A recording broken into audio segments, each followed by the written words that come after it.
Welcome to the Something Blue Fan Who review. This is an ongoing series on the Something Blue channel where I, Jed T, Rhodes, noted egotist and occasional part-time whinging bastard, will review Doctor Who fan content, be it fan films or fan audios. And boy howdy, there's a bloody lot of it, isn't there? It should be noted that, as you might be able to tell from my sarcastic tone and sardonic use of language, I will be somewhat lovingly critical of the fan material being reviewed.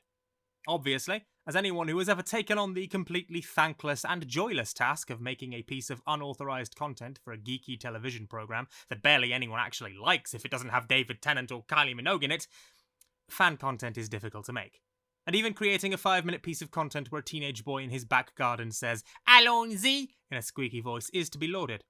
If only for the sheer gumption, bravery and pig-headedness needed to think that this specific one will somehow take off.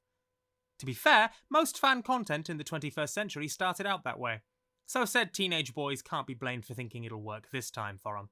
It's worth stating now, before people start getting offended or anything, that if I am reviewing a piece of fan content, I will do so with full respect for the time, effort, money, energy, and copious amount of energy drinks that went into creating it. However, as the walking cliché of an Englishman, look it up, it's in the dictionary, that respect will be demonstrated in the form of mercilessly tearing some works to shreds with my words.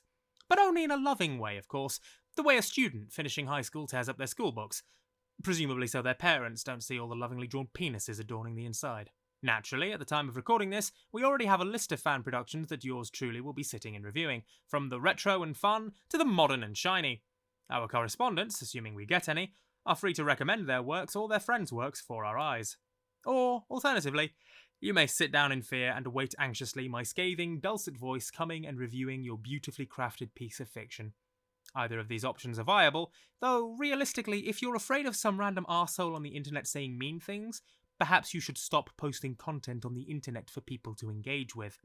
Your humble reviewer is perfectly welcoming towards anyone wishing to be derogatory in turn, though would ask the internet to remember that, as a man who grew up red-headed in Yorkshire, I have heard the worst insults known to man already, so you might want to bring your A-game, motherfuckers. All that being said, we hope that you find enjoyment from these videos and that you learn a little something about the world of fan creativity. There's a truly phenomenal world of fan productions out there waiting for us to go and learn about it, and then take the ever-loving piss out of it.